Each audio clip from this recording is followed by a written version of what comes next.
তখন বললেন বৈষ্ণব ধর্মেতে একটা উপদেশ আছে,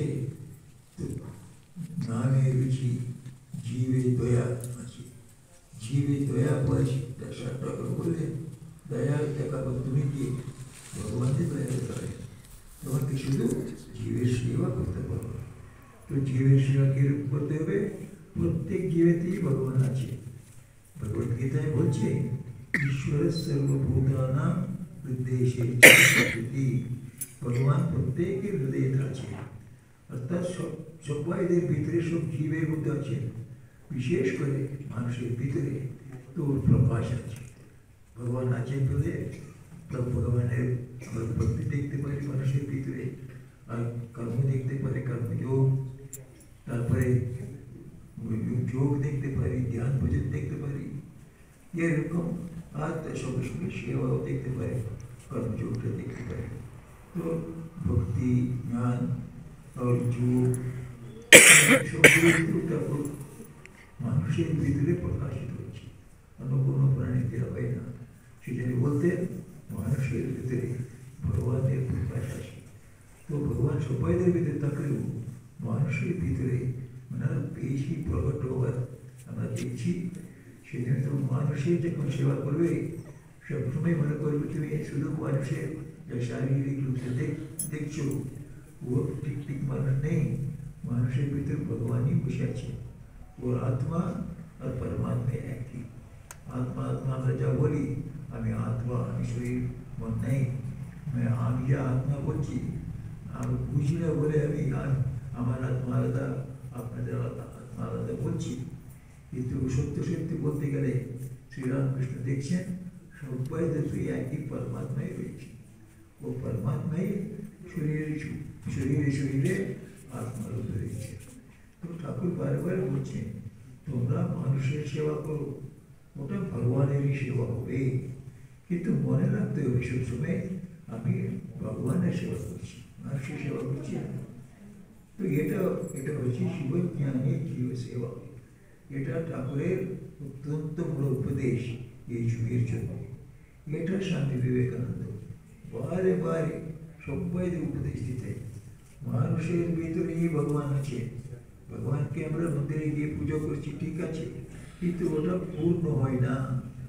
মন্দিরে গিয়ে আমরা পুজো করছি, পাঠ করছি, দান করছি, অন্যান্য নৈবেদ্য সমর্পণ করছি, ওটা ঠিক আছে, কিন্তু ওটা সম্পূর্ণ হয় না পূজা। শিবের পূজা পুরো হবে, ভগবানের পূজা পুরো হবে, ওই ভগবানকে মানুষের মধ্যে দেখে মানুষেরও সেবা করি। সেই জন্য আমাদের করতে হবে, মন্দিরেও যেতে হবে। আমরা যা ধর্ম শিখেছি আমাদের বাবা মায়ের কাছ থেকে, গুরু থেকে, ওটাও করবো, সঙ্গে সঙ্গে মানুষের সেবা করতে হবে। এটা শিবজ্ঞানে জীব সেবা, এটা একটা অত্যন্ত বড় একটা উপদেশ। তারপরে এটা স্বামীজিকে উনি বলেছিলেন তুমি এটা সারা জগতে প্রচার করবে। তো ঠাকুরের উপদেশের মধ্যে সবচেয়ে উত্তম উপদেশটা দুটো তিনটে আমরা বলতে পারি। একটা উপদেশটা হচ্ছে মানুষের ভিতরেই ভগবান আছেন, মানুষের সেবা ভগবানেরই পুজো।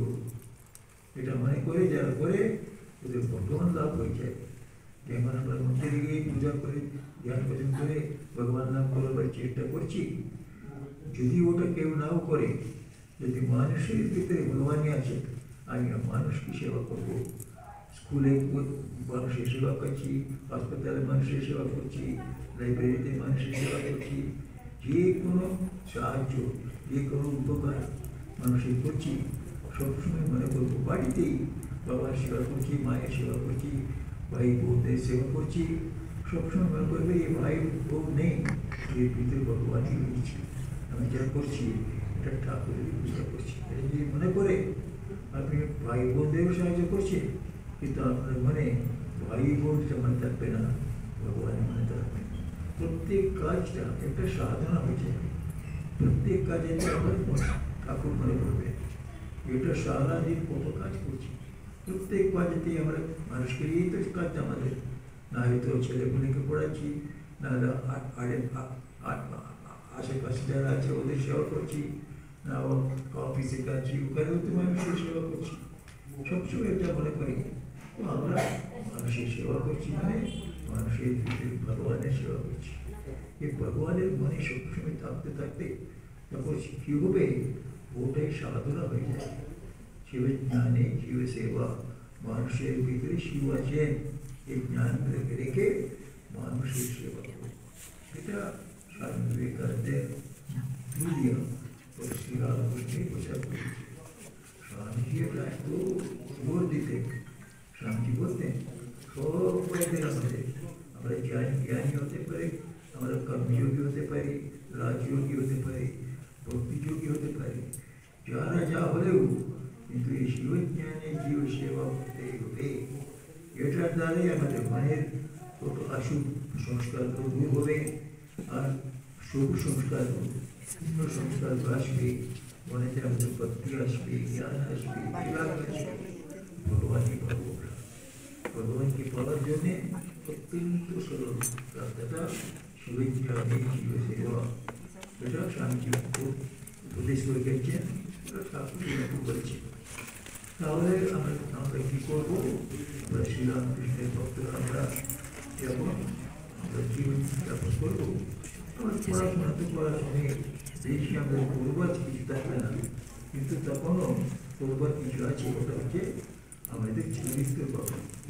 আমরা পড়াশোনা করবার সময় আমাদের চরিত্রটা ভালো হয়ে যায়। চরিত্রটা ভালো হওয়া মানে কি? ভালো মানুষ মানে আমরা কি মনে করি? সবাই দেখতে আমরা আশীর্বাদ করি একটু ভালো হোক। আমরা তো আশীর্বাদ দিয়েছি, আমাদের বাবা মায়েরও এরকম আশীর্বাদ করেছে, আপনারও আপনার ছোট থেকে ওই আশীর্বাদ করবে। ভালো হওয়া মানেটা কি? ঠাকুর বুঝিয়ে দিচ্ছে, মা বুঝিয়ে দিচ্ছে, স্বামী বুঝিয়ে দিচ্ছে। আরে যে সত্য কথা বলবে ভালো, যে সবচেয়ে সব লোকদের প্রেম করে, কাউকে অন্য বলে মনে করবে না। সবাই আমার ভাই বোন, আমাদের মা বাবা, সেরকম একটা পরিবারের লোকের দেখে আর প্রীতি করে আর ওদের সেবা করে। তো হচ্ছে ঠিক ঠিক মনের শুদ্ধতা।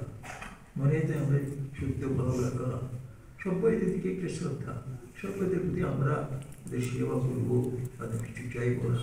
আমরা নিঃস্বার্থভাবে ওদের সঙ্গে ব্যবহার করবো, ওদের কোনো সময় বঞ্চনা করবো না, ছলনা করবো না। এটা আপনি আসবে। যদি আমি সবাইদের যে চোখে দেখি, সব মেয়েরাই তো আমার ভাই, বোনেরা, বড় বোন, ছোট বোন, মা আর দিদিমা, এরকম চোখে দেখি। চোখ পুরুষদের আমি আমার বাবা, আমার দাদা, আমার ভাই দেখি, ওদের আমি ছলনা করতে পারি না, ওদের প্রতি কোনো দোষ আমি দেখতে পারি না। সবসময় উপকার করবো, নিঃস্বার্থ পারবে। আপনি আছে এটা সেজন্য আবার যাকে ভালো করে বলি আমরা, ওদের মধ্যে ভাব আছে। যারা যারা ভালো আমরা করছি, ওরা অন্যদের বলে দেখবে না। আর এই সবাই তো আমাদেরই, আমরা সবাই তো ভগবানের সন্তান।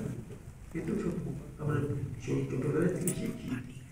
পার্বতী দেবী আমাদের মা, আর শিব হচ্ছেন আমার পিতা। আমরা বান্ধবা শিববন্ধা ভক্তাশ্চ ত্রৈলোক্যম, তিন লোকটাও আমার স্বদেশ। এরকম একটা শ্লোক আছে, এটা সংস্কৃতে। বাবা আমাদের বাবা হচ্ছে প্রভু শিব, আর আমার মা হচ্ছে পার্বতী। আর সারা জগতে যত লোক আছে সবাই আমাদের বন্ধু বান্ধব। সেই চোখে দেখলে মনটা শুদ্ধ থাকবে। এটা আমরা পড়বার সময় এটা শিখতে হবে। পড়বার সময় দেখবে জগতে থেকে অন্য নেই, সবাই আমার ভাই বোনেছি, সবাই আমার বাবা মা। এটা যদি চোখটা ভালো শুদ্ধভাবে থাকে, 50% কি 60% প্রবলেম আমাদের যুবতীদের সলভ হয়ে যায়। এইটা ঠাকুর বারবারে বলছে, মনটাকে শুদ্ধ করে রাখবো। মনটাকে শুদ্ধ করে রাখা মানে সবাই সে নিঃস্বার্থভাবে প্রেম করো, ভালোবাসা করো, সেবা করো। তৃতীয়টা ভালো হওয়ার উপায়টা উচ্চারটা করো, তুমি নিঃস্বার্থভাবে সেবা করাটা শিখো। সেবা তো আমরা করছি, আমার বাবা ছেলে মেয়েদের খাওয়াচ্ছি, তারপরে আমার বড়দের সেবা করছি, আর অফিসে যাচ্ছি, হসপিটাল যাচ্ছি, কাজ করছি, কিন্তু এসব স্বার্থের জন্য করছি। কিন্তু ঠাকুর বলছেন নিঃস্বার্থভাবে কিছু করতে হবে। এটা তো আমরা করছি তো আমাদের জীবিকা অর্জন করার জন্য, কটা টাকা অর্জন করে আমাদের জীবিকা চালার জন্য। কিন্তু আমাদের সঙ্গে সঙ্গে এসব কোনোটাই ইচ্ছে না করে অন্যদিককে আমি সাহায্য করবো, কেননা অনুরাগ তো আমারই। ওদের সঙ্গে আমি সবসময়ই সেবা করতে পারছি না, কেন আমি যা বলে একটা আমার পরিবার একটা আছে, ওটাকে আমি বেশি দেখতে হবে। কিন্তু ওর মধ্যে আমরা পরিবারকে যা করছি সেরকমই একটা বিরাট পরিবারেরও আমরা অঙ্গ, এই জগতেরও অঙ্গ আমরা, সমাজের অঙ্গ আমরা। সমাজকে কিছু করতে হবে প্রত্যেকেরই, তো কিছুটা কিছু নিঃস্বার্থ সেবা শিখতে হবে। এটা যখন ছোটোবেলায় শেখাতে হবে, ছোটোবেলায় বাচ্চাগুলোকে দিয়ে এই একটাকে দিয়ে গিয়ে ওর বেগেরকে দিয়ে এসো, বেগুনকে দিয়ে এসো, এই একটা দিয়ে কান্ড দিয়ে এসো। তো প্রথম থেকে শেখাতে হবে আমাদের দিতে হবে, দিতে হবে। এই দানের ভাব এটা ছোটোবেলা থেকে, তো এটা হচ্ছে অত্যন্ত ভালো হওয়ার একটা রাস্তা। যারা দান দেয় ওরা ভালো হবে, কেন নিঃস্বার্থতা আসে, নিঃস্বার্থতা যেখানে আছে তখন ভগবান আছে। আর চতুর্থ পঞ্চম সদ্গুণ আছে। সদ্গুণ আমরা বলি আজকাল এরা এটা ভ্যালিউজ বলে, স্পিরিচুয়াল ভ্যালিউজ, আধ্যাত্মিক সদ্গুণ। আমরা ধর্মগুণ বলছি, আধ্যাত্মিক সদ্গুণ বলছি। এরা আজকাল তো সব তো কমার্শিয়াল তো ভ্যালিউজ বলে। তো এটা বলে স্পিরিচুয়াল ভ্যালিউজ। স্পিরিচুয়াল ভ্যালিউজের মধ্যে প্রথমটা হলো সত্যকতা, দ্বিতীয়টা হচ্ছে মনের শুদ্ধতা, তৃতীয়টা হচ্ছে নিঃস্বার্থ সেবা। চতুর্থ এবং পঞ্চম দুটো একই। চতুর্থ পঞ্চম চতুর্থটা হচ্ছে ভগবানেতে বিশ্বাস। ভগবান আছে, আমি ভগবানের অঙ্গ, ওনার ছেলে, ওনার মেয়ে, উনি আমাদের বাবা মা, উনি আমাকে প্রেম করছেন, আমি ওনাকে প্রেম করছি। আমার ভগবান, আমাদের ভগবান, হিন্দুদের ভগবান শুধু ন্যায়ালয়ে বসে আছে, ও ন্যায় বুদ্ধি নেই। উনি আমাদের বাবা মা প্রেম করছেন, আমাদের হাজার ভুল হলেও উনি মাফ করে দিয়ে ঠিক রাস্তা এসো, ঠিক রাস্তা ট্রেনে নিয়ে যাচ্ছে। এরকম প্রেমী বাবা মা আমাদের ভগবান। তো এই ভগবানের বিশ্বাস। এখন আজকাল অনেকে যারা একটুখানি বিজ্ঞান পড়ে দিয়ে বলে আমরা নাস্তিক, আমরা ভগবানের বিশ্বাস করি। কেন? ভগবানকে দেখিনি, আমরা তো স্যাটেলাইটের উপরে গেছি, আকাশে দেখছি, চাঁদে গিয়ে গেছি, কোনো জায়গায় ভগবানকে দেখিনি, সেজন্য ভগবান নেই। তো আমরা জিজ্ঞেস করবো যারা ভগবানকে বিশ্বাস করি, তোমরা স্যাটেলাইটে গেলে, চন্দ্রতে গেলে, ভগবানকে দেখতে গেলে, ভগবানকে দেখতে না গেলে তো তোমাকে দেখা বলে রাস্তাঘাটে দাঁড়াবে নাকি? এ শিলন বদলে যাচ্ছে। যদি আপনি না চান কোনো কিছু কিনতে, আপনি কোনো দোকান মধ্যে যাচ্ছেন না, তখন কেউ জিজ্ঞেস করবে দোকানে কিছু নেই। আরে তুমি গাছ চাও কি, তুমি আছে কিনা কি করে বলবে? তো এই বিজ্ঞানীদের বলা আমার ভগবান নেই, আমরা স্যাটেলাইটে গেছি, স্যাটেলাইটে গেলে কি জন্য গেলে? তোমার তো কোনো একটা পাথর নিয়ে এসে একটু জল নিয়ে এসলো, একটু ধুলো নিয়ে এসলো, ওটা নিয়ে নাম করার জন্য করলে তুমি সেটাই ভগবানকে ঢুকতে রাস্তাঘাটে দাঁড়িয়ে দর্শন দেবেন নাকি? ভগবানের জন্য যারা ধ্যান করেছে, স্বামী বিবেকানন্দ ধ্যান করলেন, ব্রহ্মানন্দ স্বামী ধ্যান করলেন, ঠাকুরের ধ্যান করলেন, সারদামা ধ্যান করলেন, ভগবানকে নিয়ে ওরা উপরে উঠছে, ভগবানকে দেখেছে। যারা যারা ওর মধ্যে জ্ঞানে দেখেছে ওরা হচ্ছে আমরা ভগবানকে দেখেছি। এখন যে হাজার হাজার সন্ত লোক ভারতেতে, ভারতের বাইরেতে, বৌদ্ধ ধর্মেতে, কৃষ্ণ ধর্মেতে, মুসলিম ধর্মেতে ভগবানকে দেখেছি বলে হাজার হাজার সন্ত মানুষ আছে। ওদের কথা আমরা বিশ্বাস করবো? কিংবা এই 100 লোক অর্ধেকটা বিভিন্ন জেলে নিয়ে তো বলে আমি ভগবানকে দেখেছি, ভগবান নেই। 100 লোকের গেস্টে 10,000 স্টেটস আছে, ওরা আমরা দেখেছি, তোমাকে দেখাতে পারি। শ্রীরামকৃষ্ণের সবচেয়ে বড় চ্যালেঞ্জ ছিল আমি দেখেছি ভগবানকে। আপনি বলতেন আপনি হয়তো হ্যালুসিনেশন, একটু ভ্রম, আপনি দেখতে দেখে থাকতে পারেন। আরে তোমাকে দেখাতে পারি, তুমি দেখো, দেখার পরে বলো করবো। এরকম ঠাকুর 16 জন সেকালে তখন কত লোক গৃহস্থদের ঠাকুরের দর্শন করালেন। ঠাকুরের জীবনে পড়লে অনেক লোক গৃহস্থ, মহিলারা, জেন্টেলম্যানরা ঠাকুরের রাস্তায় গিয়ে ভগবানের দর্শন করেছি। সেই জন্য আমরা ভগবান এতে বিশ্বাস করে রাখতে হচ্ছে। গৌরবকে ভগবান নেই, আমরা বিশ্বাস করি না, আমি নাস্তিক। তুমি রাস্তা করতে তোমার রাস্তা, শেষে তুমি বুঝবে তুমি যা করেছো ওটা ভুল, কিন্তু আমরা ও ভুলে যাব না। আমরা জানি যারা বলেছে ভগবানকে দেখেছি ওরা সত্য সত্যি বলে, ওরা মিথ্যা কথা কোনো সময় বলে না, ওরা সত্যবান। গৌরবকে কথাটা আমরা বিশ্বাস করবো। তুমি বিজ্ঞানী তোমার জীবনটা দেখলে কোনো সত্য নেই, কিছু নেই, তুমি যা জানোয়ারের মতন জীবনযাপন করছো, তোমার কথা কি বিশ্বাস করবো আমরা? এই বলতে হবে ভগবানের বিশ্বাস হচ্ছে চতুর্থ। আর ভগবানেতে অচল বিশ্বাস যারা আছে ওরা ভগবান তো সব কিছু চালাচ্ছে। কিন্তু আমাদের আত্মা ওনার উনি ইচ্ছা মতন এই জগৎটাকে সৃষ্টি করেছে। শ্রী শ্রী বারে বলছেন যে সারা জগৎটাকে ঠাকুর এক সেকেন্ডে সৃষ্টি করেছে। উনি একা একটা করে সৃষ্টি করে দিই। যেমন আমরা आर्टिस्ट लिखबे प्रथमे এটা লাইন ড্রয়িং লিখবে, उसके बाद ऊपर একটা কালার দেবে, তারপরে কিসি কালার দেবে, অন্যান্য কালার দিয়ে হয়তো জানি মাসের পরে একটা পেন্টিং কমপ্লিট করবে। যেরকম ঠাকুর কি এক মানুষ করেছে, উনি একবার সংকল্প করেছেন ও এই সৃষ্টি সব থেকে উনি একবার মানে যা কে সৃষ্টি বই চলে ঠাকুরই নিজের সংকল্পে একটা সৃষ্টি করে প্রত্যেকের পিছনে উনি রয়েছেন অনুপ্রাবিশত।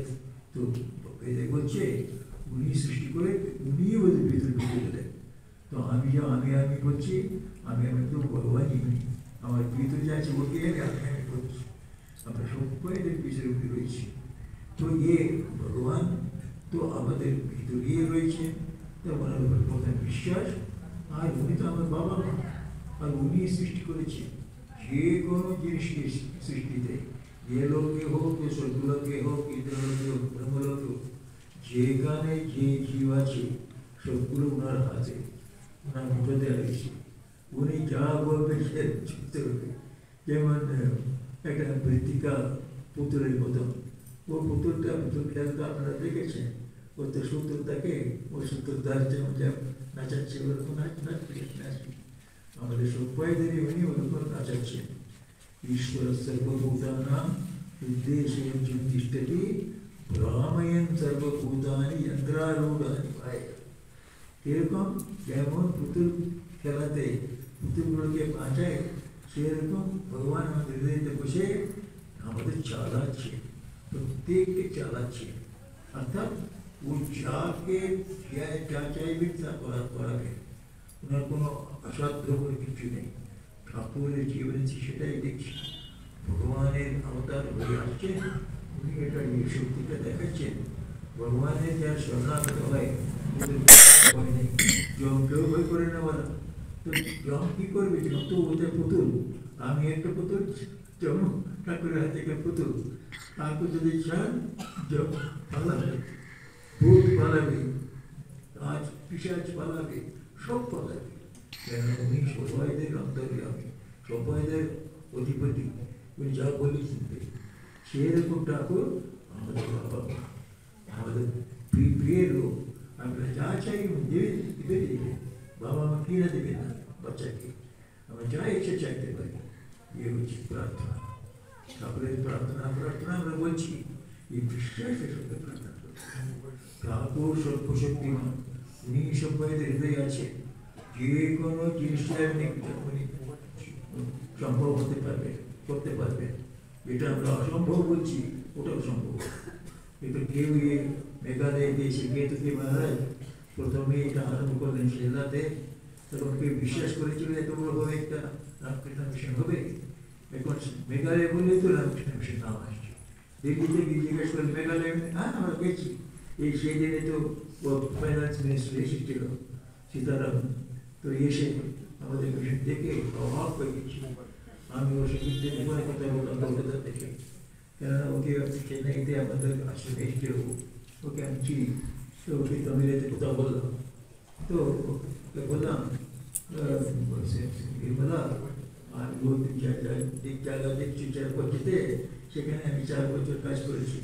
হ্যাঁ মহারাজ, এরা সবাই আপনার কথাই বলছে বলছে এইরকম একটা বিরাট কাজ, কোথায় দিল্লি, কোথায় মেঘালয়, এরকম বিরাট কাজ।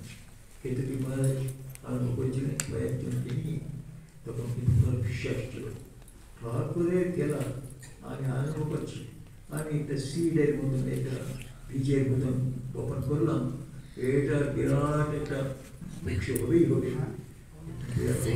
আরম্ভ করেছে, এটা তো আরম্ভ হয়েছে। এইটার স্বামী বিবেকানন্দ বলেছে, আমি যা উপদেশ দিলাম, তিনি বলেছেন আমি যা উপদেশ দিচ্ছি আমি দিইনি, ঠাকুরই আবার তুমি দিয়েছে, ঠাকুরেরই উপদেশ। এটা আগে যে আসছে 1500 বছর, সেই পর্যন্ত সবাইদের উপরে প্রভাব ডালবে, সবাইদের প্রভাবিত করবে। সব জগৎটা এই কোন রাস্তা দেখেছেন ওটাতে ছাড়ে, অর্থাৎ ঠাকুরের যুগ, শ্রীরামকৃষ্ণের যুগ আরম্ভ হয়ে গেছে। ঠাকুর স্বামীজি বারবার বলেছেন, মা বলছে ঠাকুরের জন্মের সঙ্গে সঙ্গে সত্য যুগ আরম্ভ হয়ে গেছে। এই যুগটা সত্য যুগ করবে ঠাকুর। এই সত্য যুগেতে কি হবে? স্বামীজি বলছেন ভেদ বা অন্তর্ভুক্ত হয়ে যাবে। এত আমি আলাদা, তুমি আলাদা, এতগুলো আছে, আমার ভাষা আলাদা, তুমি আলাদা, আমরা দুজন আলাদা। আমি ট্রাইবেল, তুমি না ট্রাইবেল, তুমি আমার আলাদা, তুমি মেঘালয় রয়েছে, আমি চেন্নাই রয়েছে, আমি আলাদা, আমি পূর্বে রয়েছি, তুমি পশ্চিমে রয়েছে, আলাদা, আলগা আলগা আলগা আলগা ভাব করে যাচ্ছি। সবাই তুমি এক করতেছি। ঠাকুরের ভক্ত যারা বলবে ওরা আমরা হালকা নেই, যারা পাশ্চাত্য ওরাও আমাদের মা বললেন না তো, মায়ের এগেনস্টে স্বদেশী মুভমেন্ট চলছিল, স্বদেশীতে একটা ব্রিটিশ গুডস আগুন লাগাও বলছিল, মা বললেন তো ওরাও তো আমার ছেলে না, তো মা বলছে অর্থাৎ সব ভেদভাবটা কেটে যায়। এইটা সত্যি ঠাকুর এসেছেন সবাইদের একটা বান্ধব, এক রকম বন্ধুতা, প্রেম, এটা করার জন্য এসেছে। একটা ছোট ঘটনা বলছি, আন্ধ্রপ্রদেশে ফিশারম্যান যে মেশওয়ার আছে, ওরা বেশি পড়াশোনা করেনি, ছেলেরা মেয়েরা সবাই, কিন্তু ওখানে একজন আমাদের ভক্ত আছে, ও গিয়ে ওদের কথা মতো পড়ে পড়ে ওদের ঠাকুরমা স্বামীজির জীবনটা উপদেশে শুনেছি। শুনে হান্ড্রেডস অফ পিপল, শত শত মেশওয়াররা, তো ওরা সবাই ঠাকুরমা স্বামীর সঙ্গে পাল্লা জানে। তখন প্রভু মহারাজ গেলেন কয়েক বছর আগে, প্রভু মহারাজ কাছে নিয়ে গেলেন ও মেশওয়ারদের কাছে। প্রভু মহারাজ সবাইদের দীক্ষা দিলেন, শত শত মেশওয়ারদের প্রভু মহারাজ দীক্ষা দিলেন। তারপরে ওরা ও মেশওয়ারীরা বলল আমরা বেলুন দেখতে চাই, ঠাকুরের পূজা হচ্ছে, এত ভিলেজে দেখতে চাই, আমরা পুজো দেখতে চাই। তখন ওখান থেকে যে প্রতি লোক ওদের শিখিয়েছিল, তো সবাই একটা গাড়ি করে, তো বিজয়বাড়া থেকে কোনো জায়গা আন্ধ্রপ্রদেশ থেকে এইসব বিশ্বদের সব নিয়ে 40 জনকে, ছেলেরা, বেটা ছেলেরা, মেয়েরা আর কিছু টিচার্সরা, 40 জন এসে কলকাতা এসেছি। তারপরে বেরোলো, দেখলো দক্ষিণেশ্বর, দেখলো কলকাতায় মায়ের বাড়ি, দেখলো তারপরে কামারপুর দেখলো, জয়ের বাড়ি দেখলো, তারপর ফিরে যাবে, আবার বেলুমঠে গেল। তখন আমি বেলুমঠে রয়েছি, তখন ওরা বললো আমি তো দক্ষিণ থেকে আছি, তো আমার সঙ্গে দেখা করাবে। তো ওরা সবাই নিয়ে এলো আমার কাছে। ওরা শুধু তেলুগু বলে, আমি তেলুগু জানি না, সেই জন্য ও টিচারকে বললো আমি যা বলছি তুমি বুঝাবো কি। তো আমি বললাম ওদের জিজ্ঞেস করো, তোমরা জয়রাম বাটিতে গেলে এসব প্রশ্ন করার পরে ওখানকার লোক তোমাদের কীরকম আগমনী করলো, কীরকম তোমাদের ওয়েলকাম করলো। ওরা সবাই বলছি মহারাজ আর কি বলবো, আমাদের বাবা মায়েরাও তো এত প্রেম দেখাতে পারে না, এত প্রেম দেখালো যেন না আমরা ঠাকুরের ভক্ত, আমরাও ঠাকুরের ভক্ত, এত প্রেম। আমি বললাম যদি ওরা তোমার গ্রামেতে যায় তোমরা কি করে দেখবে? নিশ্চয়ই ওরা যা আমাদের ভক্তিকে প্রেম দেখেছে বলছি বেশি দেখাবো। তখন ওদের বললাম এই সেই ঠাকুর শ্রীরামকৃষ্ণ সবাইদের হৃদয়েতে সব তোমার এক। তুমি তো কলকাতায় বসে কামারপুরে বসলেও তুমি এক, আর এখানে বিশ্বজিতের বাড়িতে বসলেও তো আমরা সবাই এক, আমরা সবাই ভাই বোন, সবাই এক পরিবারের লোক। এই যে আমরা প্রেমের বীজ বপন করে যাচ্ছে ঠাকুর, এর দ্বারা সারা জগৎ এক হবে। সত্যি সত্যি শান্তি তখন আসবে, যেমন সমাজের ভিতরে ভাবটা আসবে আমরা এক ভগবানের বাচ্চা, এক ভগবানের সন্তান, যে সারা জগতে একটা ভগবানের পরিবার, বিশ্বে বসুধৈব কুটুম্বকম করে। তো এইটা আমাদের প্রার্থনার দ্বারা আমরা বুঝতে পারি।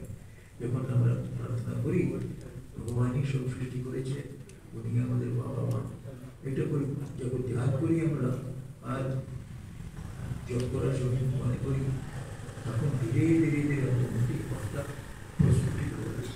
এই ভাবটা আমরা সবাই এক, সবাই এক। একমাত্র আপনাদের মধ্যে কত লোক এখানে যারা যারা এক্সিবিশন হয়েছেন, আপনারা কলকাতায় গেছেন, দিল্লিতে গেছেন, কেউ কেউ অন্যান্য জায়গায় গেছেন, ওখানে গেলে আপনারা আপনাদের মতনই ভক্ত করেন।